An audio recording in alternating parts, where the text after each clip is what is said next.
সংগ্রামী জনতা, আজকে আমরা আওয়ামী লীগের নিষিদ্ধের দাবিতে মাঠে নেমেছি। আমাদেরকে প্রতিজ্ঞা করতে হবে ডক্টর ইউনূস ঘোষণা না দেওয়া পর্যন্ত রাজপথ ছেড়ে যাব না। আমরা আওয়ামী লীগের বিরুদ্ধে নিষিদ্ধের দাবি কেন করছি? ফেরাউনের ইতিহাস পড়েছি, ফেরাউন দেখি নাই।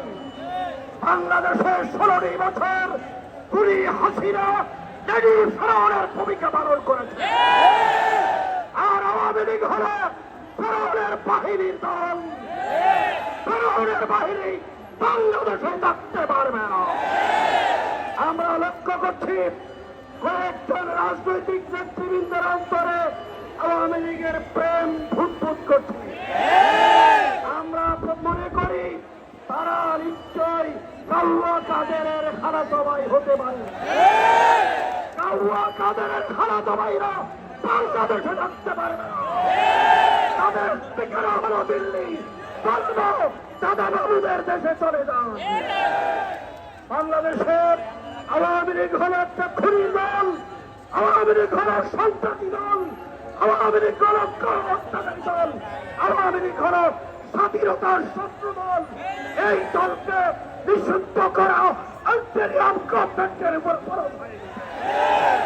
আজকে ডক্টর ইউনূস আপনাকে বলতে চাই, শাপলা চত্বরের গণহত্যার বিচার করা দরকার ছিল।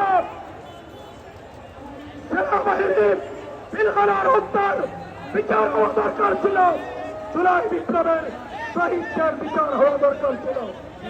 কিন্তু 9টি মাস অতিক্রম করেছেন, আপনি বিচারে কোনো হাত করেছেন। আমরা মনে করি আপনার গভর্নমেন্টের উপরে আওয়ামী ভূত বসেছে। আমরা মাঠে নেমেছি আওয়ামী ভূত তাড়াবার জন্য। আপনাকে স্পষ্ট ভাষায় ঘোষণা করতে চাই, আগামী 24 ঘন্টার ভিতরে আওয়ামী লীগকে নিষিদ্ধ করার প্রজ্ঞাপন জারি করতে হবে। যদি করা না হয়, ছাত্র জনতাকে সাক্ষী রেখে বলছি, বাংলাদেশ থেকে টাকাকে বিচ্ছিন্ন করে দিতে হবে। এই বিচ্ছিন্ন করার জন্য রাজি আছেন? কারা কারা রাজি আছেন?